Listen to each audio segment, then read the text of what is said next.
Dopo la protesta di ieri, raggiunto l'accordo per il servizio di autobotti tra il comune di Canicattì e l'AICA. Modulistica più semplice predisposta dalla Regione per i ristori causati dal ciclone Harry. L'ARERA sospende il pagamento delle utenze per le zone interessate a maltempo. Anche la CISL Sicilia presente a Niscemi. Dopo 10 mesi ancora non arriva l'autorizzazione per i lavori di Piazzale Rosselli per la fermata degli autobus, nota della consigliere comunale Zicari.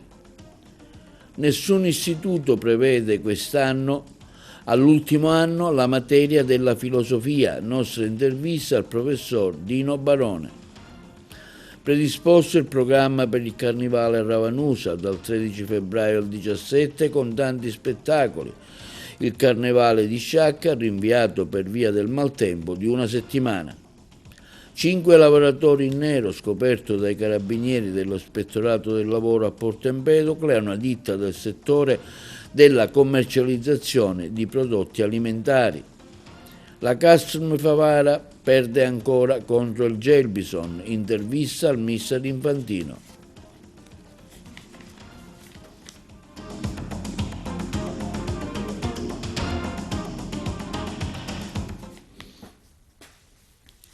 Buongiorno, benvenuti con un nuovo appuntamento di TV Notizie di oggi martedì 10 febbraio. A partire da oggi, a seguito del confronto istituzionale dell'accordo raggiunto con gli autobottisti regolarmente iscritti e accreditati con AICA, il raccordo con il sindaco Vincenzo Corbo, il servizio di trasporto idrico sul territorio di Canicattì riprenderà regolarmente secondo modalità condivise.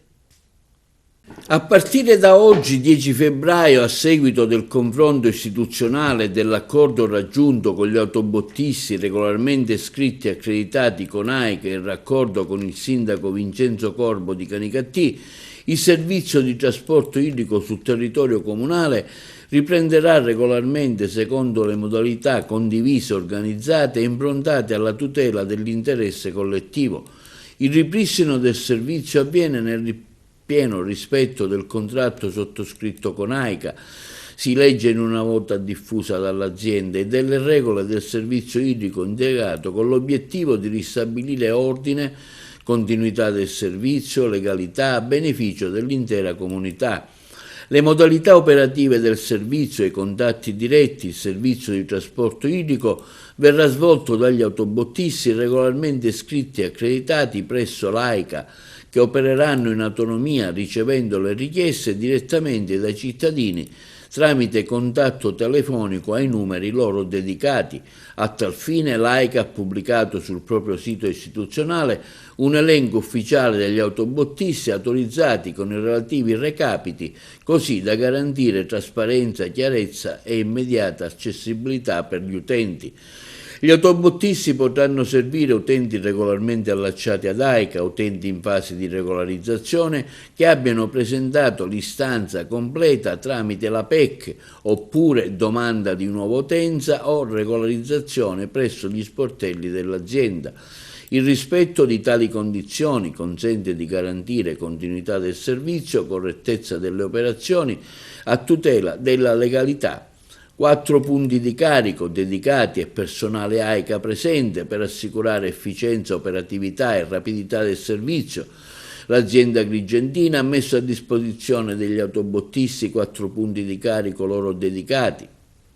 Questa organizzazione consentirà di garantire la continuità del servizio alla città, sostenere concretamente il percorso di regolarizzazione delle utenze, assicurare tracciabilità e sicurezza e tutela igienico-sanitaria. Legalità, collaborazione e responsabilità condivisa. L'AICA prende atto con favore del senso di responsabilità dimostrato dagli autobottisti che hanno scelto di lavorare in squadra con il gestore pubblico, contribuendo, si legge nella nota, a ristabilire un clima di tranquillità e fiducia sul territorio. Il rientro alla piena operatività del servizio autobotti rappresenta un passaggio fondamentale verso la normalizzazione del servizio idrico a Canicattì, nel segno della legalità, collaborazione istituzionale e tutela dei cittadini. Sui danni provocati dal ciclone Henry, la Regione Siciliana modifica l'avviso per i ristori, documentazione più snella e conferma della cumulabilità e servizio. La Regione Siciliana modifica l'avviso per i ristori, documentazione più snella, anticipazione del termine ultimo per le istanze, chiarimenti a conferma della cumulabilità dei ristori. Questo quanto predisposto dalla Regione in merito ai danni causati dal ciclone Henry. Su indicazione del Presidente della Regione Schifani, a seguito di un confronto con la Protezione Civile Nazionale, il Dipartimento regionale delle attività produttive ha apportato alcune modifiche all'avviso pubblicato lo scorso 3 febbraio, gestito dal Dipartimento e dall'IRFIS per i contributi straordinari da concedere ai gestori di stabilimenti balneari ed altre attività economiche sui litorali per i danni causati dal maltempo. Le modifiche rendono più semplice la richiesta di accesso ai sostegni, più chiaro quanto già previsto dall'articolo 5 del bando, ovvero che le possibilità di cumulare ristori provenienti da diversi enti. Le novità apportate dall'avviso gestito dal Dipartimento delle attività produttive e dall'Istituto finanziario della Regione vengono così in dettaglio. Per presentare l'istanza non sarà più necessaria una perizia asseverata, ma sarà sufficiente un'autocertificazione. Le domande potranno essere presentate dalle ore 12 del 17 febbraio fino alle ore 12 del 27 febbraio prossimo. Verrà modificato l'articolo 5 del bando, che chiarisce ulteriormente la già prevista possibilità di cumulare i contributi straordinari erogati da più enti a livello locale, regionale e nazionale nel limite massimo dell'ammontare del danno dichiarato. Inoltre, la piattaforma informatica comune alla Regione utilizzerà la stessa modulistica della Protezione Civile Nazionale, in modo che con la stessa richiesta di ristoro si potrà accedere a eventuali nuovi fondi statali senza dover presentare ulteriori domande e documentazione. E l'ARERA, l'autorità che regolamenta nazionalmente l'energia e le reti, ha approvato un provvedimento d'urgenza che sospende il pagamento di luce, gas, acqua e rifiuti a favore delle popolazioni delle regioni della Calabria, Sardegna e Sicilia, tra cui il comune di Niscemi, colpito dalla frana, interessati dagli effetti del ciclone Henry a partire dal 18 gennaio scorso. Nell'isola sono interessati 255 comuni su 391, nell'elenco anche i capoluoghi di Agrigento, Caltanissetta, Catania, Messina, Palermo e Siracusa. La delibera arriva a seguito della dichiarazione dello stato di emergenza deliberato dal Consiglio dei Ministri lo scorso 26 gennaio e riguarda le utenze e le forniture delle famiglie e le attività produttive siti nei comuni danneggiati dagli eccezionali eventi meteorologici. Verranno sospese le procedure di distacco per morosità, anche verificatosi prima della stessa data. Per accedere alle agevolazioni, i titolari delle utenze e delle forniture interessate dovranno presentare richiesta al proprio fornitore entro il 30 aprile del 2026, con il modulo allegato al provvedimento che l'operatore dovrà mettere a disposizione sul proprio sito internet o altro format, purché contenente le stesse informazioni. La segretaria della CISL Agrigento, Caltanissetta, Enna, Carmela Petralia, si è recata a Niscemi in segno di solidarietà. Il servizio.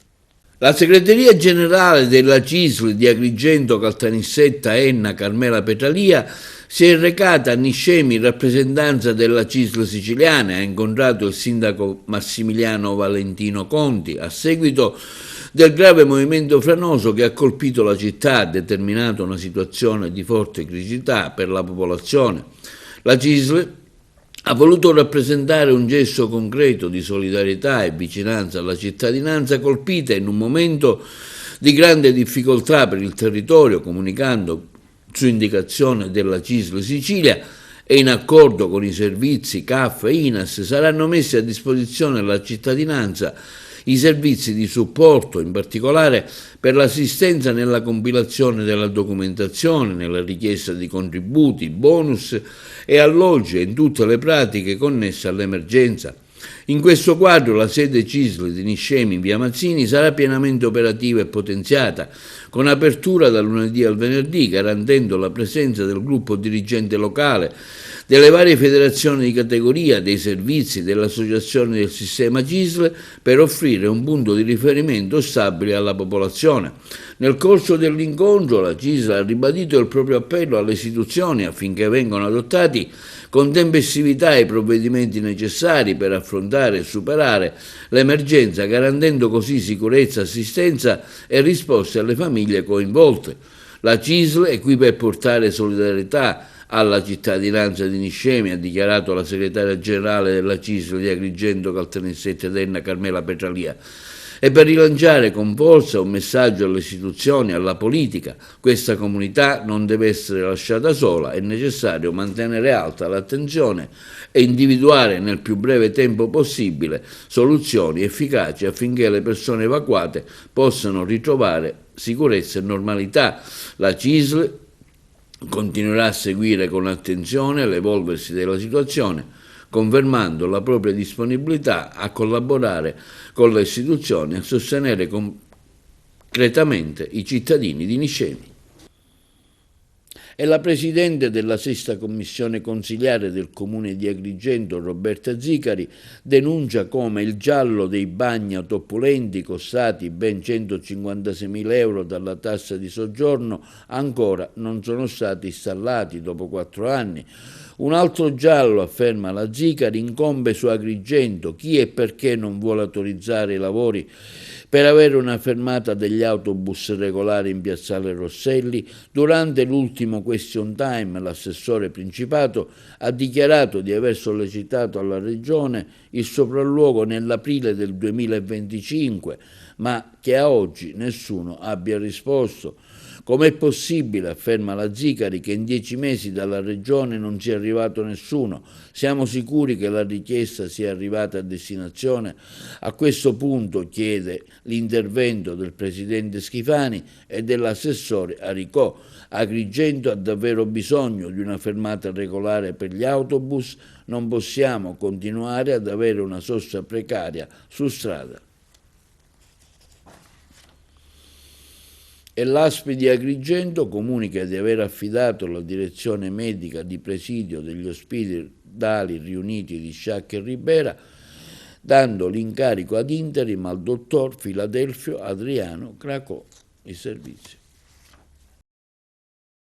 La direzione strategica dell'azienda sanitaria provinciale di Agrigento ha disposto il conferimento dell'incarico ad interim della direzione medica di presidio degli ospedali riuniti di Sciacca e Ribera al dottor Filadelfio Adriano Cracò, già direttore dell'unità operativa complessa di controllo di gestione e sistemi informativi statistici aziendali.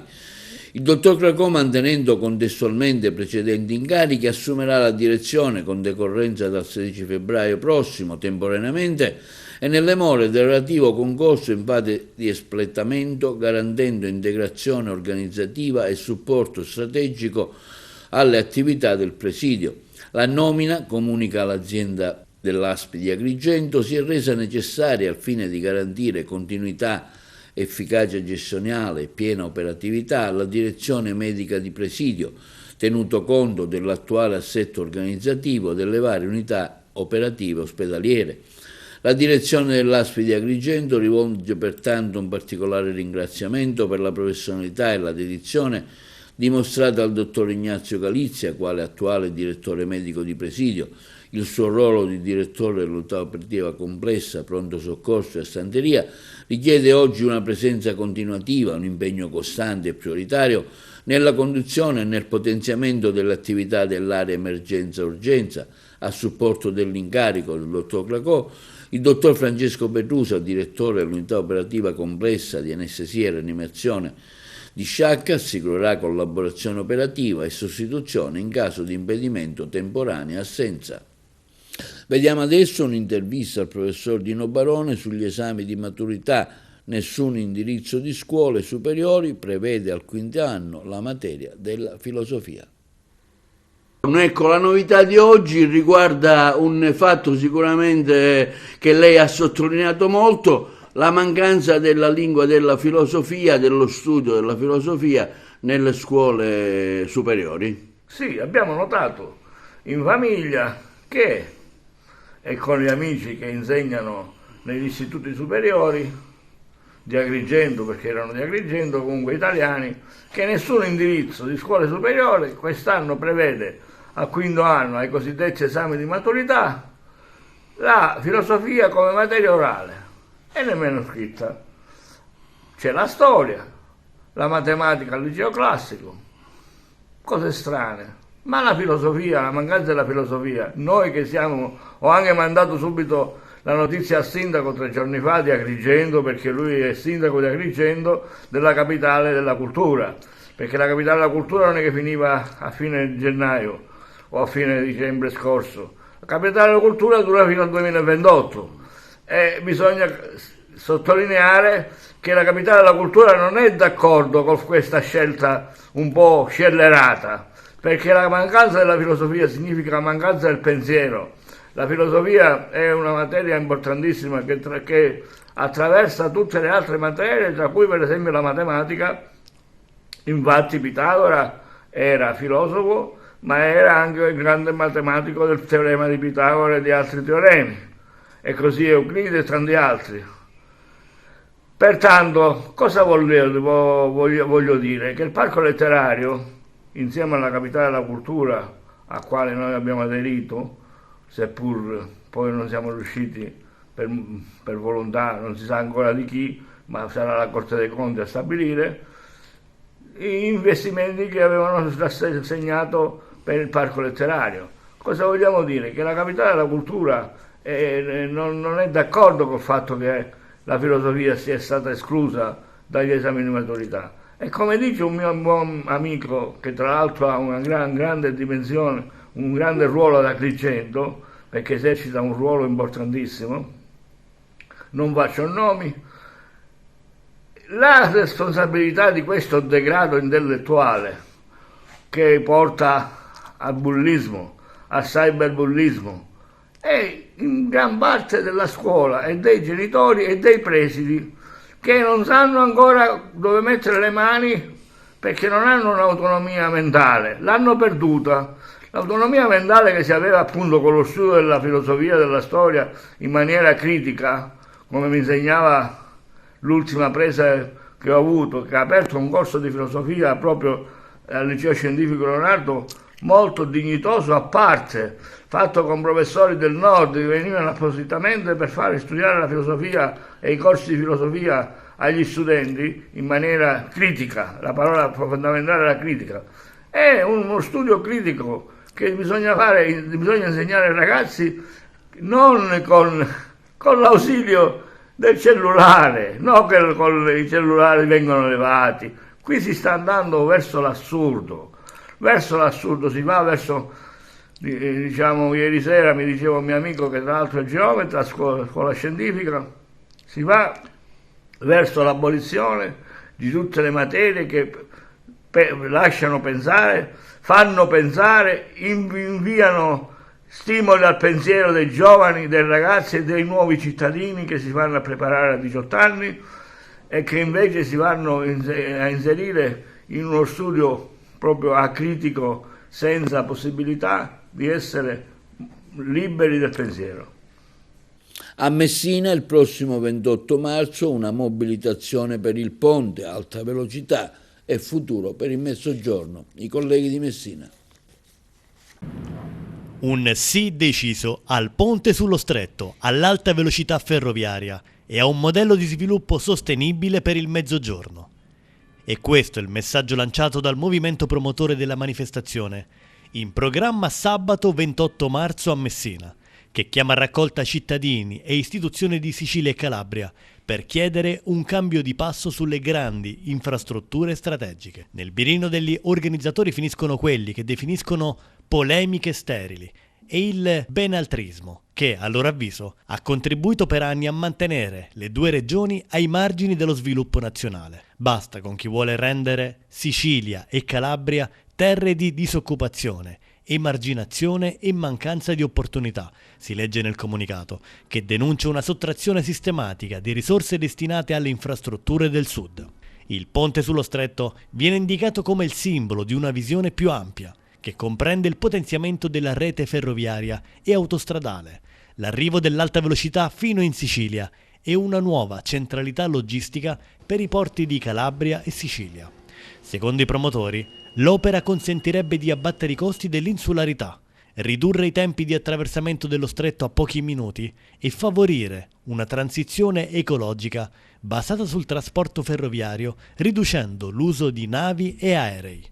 Nel progetto delineato, Messina, Villa San Giovanni e Reggio Calabria verrebbero collegati da un sistema di mobilità integrato, assimilabile a una vera e propria metropolitana dello stretto, mentre la Sicilia sarebbe finalmente connessa alla rete dell'alta velocità nazionale ed europea, creando un asse ideale che collegherebbe il nord Europa da Helsinki a Berlino fino a Catania e Palermo. Ampio spazio viene riservato anche alle ricadute occupazionali, migliaia di posti di lavoro durante la fase di costruzione e nuove opportunità successivamente nei settori del turismo, dell'industria e del commercio. Dire che il ponte sia inutile, sostengono gli organizzatori, significa accettare una condizione di inferiorità e diseguaglianza in termini di infrastrutture, lavoro e diritti. Per questo l'appuntamento del 28 marzo a Messina viene presentato come un momento di mobilitazione civile e politica per chiedere con forza alle istituzioni di trasformare i progetti in realtà e di garantire a siciliani e calabresi lo sviluppo economico e sociale che rivendicano come un diritto. Un'iniziativa che punta a fare del ponte sullo stretto non solo un'opera ingegneristica, ma il simbolo di un'Italia più moderna, unita e proiettata verso il futuro. Nuovo appuntamento con il Carnevale di Ravanusa dal 13 febbraio al 17. Non è solo una festa, è un racconto collettivo, un'emozione che attraversa le generazioni. Il nostro servizio. Nuovo appuntamento con il Carnevale di Ravanusa dal 13 febbraio al 17, un carnevale in sicurezza dove è stata triplicata la vigilanza, pensato per grandi e bambini, il divertimento incontra valori importanti come ecologia, comunità e identità e le eccellenze culinarie del territorio diventano racconto e condivisione, raccontati dal presentatore Emanuele Cellauro. Comunica il primo cittadino Pitrola, si inizia il 13 febbraio, sono i bambini ad aprire la festa con la sfilata Oceano Verde. Gli alunni dell'Istituto Comprensivo Manzoni lanciano un messaggio potente di amore e di rispetto. Tra spettacolo e animazione la piazza si riempie di sorrisi, mentre la sera il premio Carnival di Cuori e Picche accende musica, convivialità e voglia di stare insieme. Il 14 febbraio una giornata di spensieratezza con giochi conviabili, animazione per i più piccoli. Il 15 febbraio i carri allegorici torneranno a sfilare per le strade di Ravanusa, portando con sé creatività, ironia e tradizione. Alle ore 18 la magia inizia con il red carpet, dove le ragazze brasiliane accolgono i carri con danza, ritmo ed energia, trasformando l'arrivo della sfilata in un momento spettacolare di eleganza internazionale. La sera poi tutti in piazza con il meraviglioso spettacolo internazionale La Chicas de Fuego con Andrés Roman e le ballerine cubane. Il 16 febbraio una giornata che racchiude l'anima del carnevale, si celebrano le eccellenze gastronomiche del territorio con degustazioni, show cooking e tradizione. La sera il tempo torna indietro con i Los Locos, lo storico gruppo che per anni ha fatto ballare le piazze italiane in diretta Rai nei vari capodanni. Il finale è pure emozione il 17 febbraio dove la sfilata e la premazione dei carri allegorici, la piazza torna a essere una grande discoteca a cielo aperto, protagonista DJ Otiv, il mitico giovane degli anni 90 che diede via alla discoteca in piazza, facendo ballare un'intera generazione.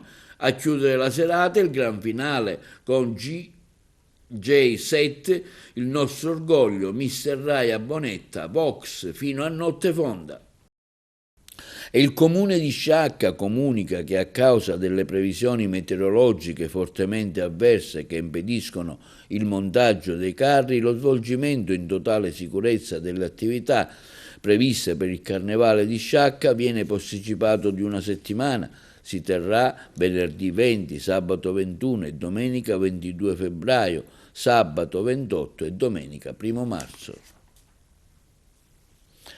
E per la cronaca 5 lavoratori su 6 presenti completamente in nero e accertate altre violazioni. Questo l'esito di un controllo fatto in maniera congiunta dai carabinieri del nucleo dell'Ispettorato del Lavoro del Comando Provinciale di Agrigento e dal nucleo antisostificazione e sanità di Palermo in una ditta operante nella commercializzazione di prodotti alimentari all'ingrosso a Porto Empedocle.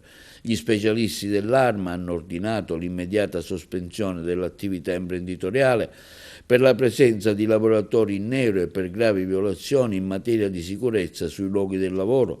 Al momento dell'accertamento 5 lavoratori su 6 presenti sono risultati sprovvisti di contratto e dunque in nero. Nei confronti del titolare, un 60enne imprenditore agrigentino, è scattata la denuncia a piede libero per numerose violazioni ed elevate multe per un importo complessivo di 35.000 euro. Aveva realizzato una vera e propria cava senza tuttavia essere in possesso delle autorizzazioni. I carabinieri della compagnia di Licata, collaborati dal personale ARPA di Agrigento e dagli agenti della polizia municipale, hanno effettuato un controllo su un terreno non molto distante da lidi balneari licatesi. Nel fondo è stata accertata la presenza di numerosi materiali ammassati, l'area è stata sottoposta sotto sequestro, così come diverse migliaia di metri cubi di inerti. All'ispezione hanno partecipato anche i tecnici dell'ARPA che hanno prelevato alcuni campioni. A finire nei guai con una denuncia a piede libero è stato il proprietario del terreno. Spinge la moglie dal balcone, arrestato un 29enne per tentato femminicidio. Ce ne parlano i colleghi di Messina. Un uomo di 29 anni di origine marocchina è stato arrestato nei giorni scorsi dai carabinieri della compagnia di Taormina in esecuzione di un'ordinanza di custodia cautelare in carcere emessa dal GIP del Tribunale di Messina su richiesta della locale Procura della Repubblica. L'uomo è ritenuto gravemente indiziato dei reati di maltrattamenti contro familiari o conviventi e tentato femminicidio ai danni della moglie, sua connazionale. Il provvedimento trae origine da una serie di episodi di violenza domestica che si sarebbero verificati a Taormina. Secondo quanto emerso dalle indagini, nel corso del rapporto coniugale, l'uomo avrebbe sottoposto la donna a continue vessazioni psicologiche, minacce e percosse, determinando una condizione di perdurante soggezione emotiva. In particolare l'attività investigativa ha consentito di ricostruire un grave episodio avvenuto il 22 gennaio scorso, quando al termine di una violenta discussione, il 29enne, animato da un atteggiamento prevaricatore nei confronti della consorte, l'avrebbe spinta da un balcone alto circa 3 metri, provocandole gravi lesioni. Le sommarie informazioni raccolte dalle persone informate sui fatti, unitamente ai sopralluoghi effettuati dai militari nei luoghi interessati, hanno permesso al GIP di rilevare la gravità del quadro indiziario e il concreto pericolo di reiterazione dei fatti, elementi aggravati dal fatto che alcune delle condotte contestate sarebbero state commesse durante lo stato di gravidanza della vittima. L'ordinanza di custodia cautelare è stata eseguita a Palermo, dove l'uomo si era nel frattempo trasferito presso alcuni parenti a seguito della crisi coniugale. Dopo le formalità di rito, il 29enne è stato associato alla casa circondariale Pagliarelli del capoluogo siciliano. Si precisa che l'indagato deve ritenersi presunto innocente fino ad eventuale sentenza irrevocabile di condanna. Linea alla regia per la pubblicità. Un centinaio tra studenti, insegnanti, magistrati, esponenti delle forze dell'ordine e rappresentanti dell'avvocatura hanno partecipato a Dentro il maxi processo Memoria e Tecnologia a 40 anni dall'inizio del processo alla mafia, un evento organizzato da Dio Pizzo Tower nell'aula bunker del carcere Lucciardone. Ce ne parlano meglio i colleghi di Palermo. La presenza degli studenti è la cosa più preziosa di questo momento. Devono sapere che il maxi processo a Palermo ha rappresentato molto per la storia democratica del nostro paese.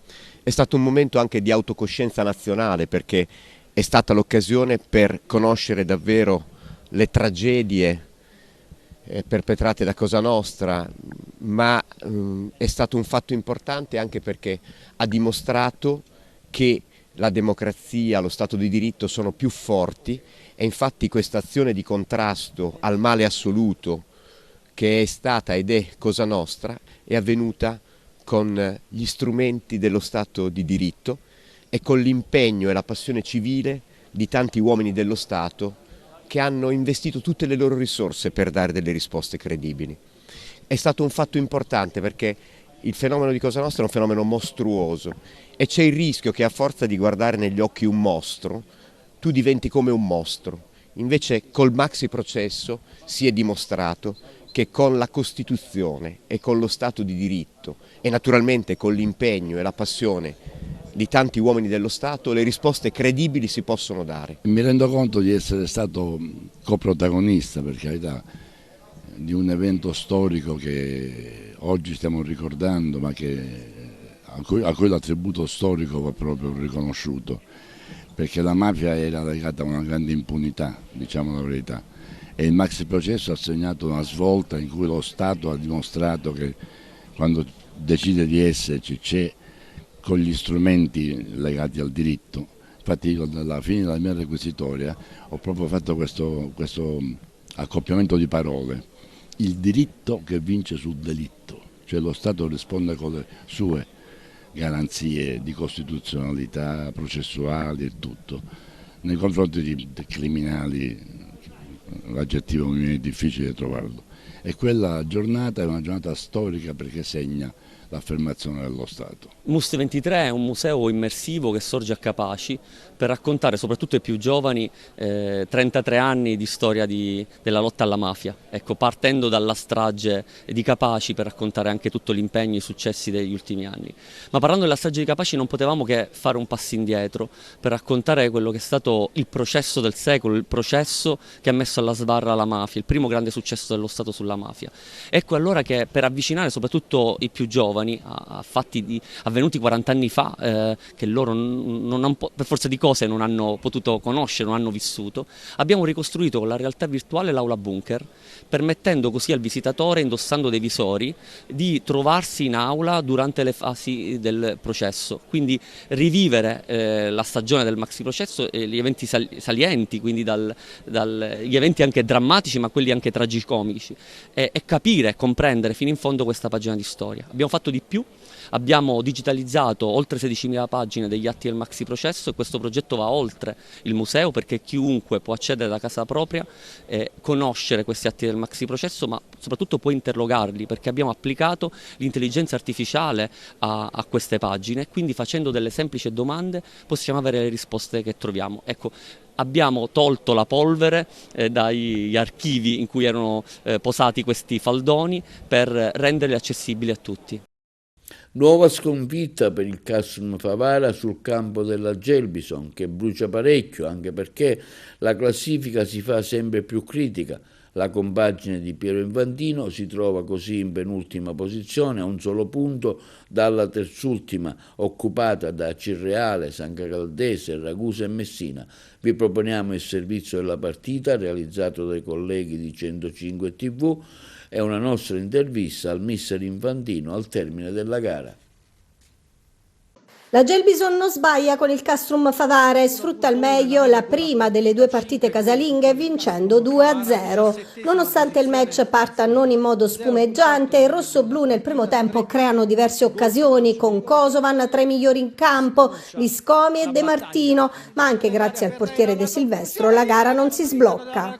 Cambia tutto nel secondo tempo quando Agovino decide di inserire le risorse della panchina, in particolare Liurni, che diventa una spina nel fianco nemico della difesa siciliana. Ed è proprio l'attaccante umbro a sfiorare la rete. La sua conclusione decentrata da calcio di punizione si stampa sulla parte alta della traversa. Poco dopo però sono gli ospiti a far tremare i tifosi rossoblù. Passano 2 minuti e la Gelbison trova la meritata rete del vantaggio. Tutto parte dai piedi di Kosovan che imbecca la testa di Ferreira, il quale si fa trovare pronto all'impatto di testa per battere De Silvestro e regalare la rete del vantaggio alla Gelbison. Una marcatura che di fatto mette in discesa la gara e i padroni di casa la chiudono al 36esimo.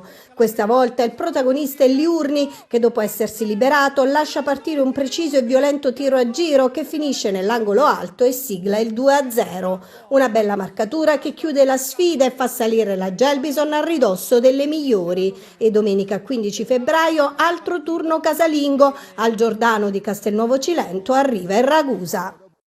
Buonasera mister, Emanuele Cuomo, Economia e Sport e Tutto Campo. Complimenti per la squadra che si è vista oggi in campo, non meritate onestamente la classifica che avete, è ingiusta, il penultimo posto, vi auguriamo insomma di continuare a lottare come avete fatto oggi. Partita equilibrata, sullo 0-0 avete avuto diciamo anche la vostra occasione, cosa ci dice riguardo la sua gara e complimenti ancora insomma. Ma ti ringrazio. Che devo dire? Siamo venuti qua per fare la nostra partita, per avere, questa è la quarta che faccio, sicuramente affrontavamo un avversario in salute, molto in salute, però oggi veramente la mia squadra ha fatto una grande partita. Sicuramente alla lunga l'abbiamo un po' pagata, mi aspetto sempre molto di più di chi subentra. Loro hanno cercato la vittoria, hanno qualità importanti, però noi abbiamo tracciato un percorso, potevamo venire qui a fare un 5-3-2 basso senza dare profondità, però abbiamo quest'idea e la vogliamo portare avanti perché sappiamo che alla lunga ci può dare grandi risultati. Così abbiamo fatto, siamo soddisfatti per 70-80 minuti. Il discorso è che abbiamo preso gol perché guardavamo ancora la traversa che tremava e questo è quello che mi fa arrabbiare perché abbiamo perso le posizioni, non siamo stati bravi a riequilibrare la squadra e abbiamo preso gol nel momento forse migliore nostro. Poi con gli under si va un po' in difficoltà, avevamo Limpici che in quella fascia destra stava andando in difficoltà con Liurni e abbiamo fatto un cambio togliendo anche Piazza che in quel momento stava facendo una buona partita, però sapete le regole degli under del 2007 devono essere presenti in campo, però ai ragazzi gli dico solamente di lavorare, di continuare a credere in quello che stiamo facendo e questi complimenti devono rafforzare quell'idea che siamo sulla buona strada. Io ho detto di non guardare la classifica e di guardare soprattutto noi stessi, di lavorare tanto e di credere in quello che stiamo facendo. Oggi sono stati 70 minuti importanti contro una squadra che viene da tante vittorie, da una squadra che è formata da giocatori che hanno vinto questo campionato e si sono misurati, hanno fatto un buon possesso palla con grande personalità, siamo arrivati sotto porta e ci è mancata forse questa qualità nel chiudere le azioni, però io dico se lo facciamo con la Gelbison, che è una grande squadra, credo che negli scontri diretti avremo questa possibilità di vincerle se continuiamo a lavorare così. Emilio Conti, 105 TV. In effetti, come lei diceva, il Castrum Fare si è presentato con una squadra ben messa in campo e ha lasciato veramente pochi spazi, perché la Gelbison nel primo tempo più del possesso palla non è che è andato oltre. Avete mantenuto una posizione circa 70 minuti, poi praticamente la squadra non ha più retto. Il gol in questo momento, quando subisci gol, in questo momento la classifica va in difficoltà. Scusa. Però però si è vista effettivamente una squadra ben messa in campo e che non è che è una squadra che solo che difendeva, ma anche una squadra che era propositiva e che poteva fare qualcosa di più, ecco. Però chiaramente la Gelbison oggi è un qualcosa che effettivamente è di una categoria, non di categoria diversa, ma siamo su livelli diversi. Ecco, io vi auguro, visto quella di potervi salvare nel migliore dei modi possibili. Io ti dico che alla lunga, al di là dei giocatori che ammiro e devo fare i complimenti per l'ospitalità che hanno avuto, ringrazio la Gelbison per l'ospitalità e per come ci hanno accolto, li devo ringraziare, però quando tu vieni da vittorie e hai una classifica tranquilla, noi non possiamo sbagliare nulla, e questo sicuramente sull'1-0, dopo aver fatto una buona prestazione, ti crolla il mondo addosso, questo non ci sono dubbi e su questo dobbiamo lavorare, e su chi subentra io dico sempre che il testimone, chi entra deve fare la differenza, perché è fresco, perché ha voglia di essere presente in campo, e su questo aspetto in settimana sicuramente ne riparleremo. E questo è tutto per TV Notizie di oggi. Vi ricordiamo che i nostri programmi si possono vedere in tutta Italia sul canale 268 del digitale terrestre, in streaming sul sito www.televideoagrigento.tv, al telegiornale sul canale 93 di Video Sicilia alle 15, alle 20 e replica la mattina alle 9. I nostri servizi si possono visionare inoltre sul canale YouTube di TVA Televideo Agrigento. E questo è tutto e vi auguriamo una buona serata.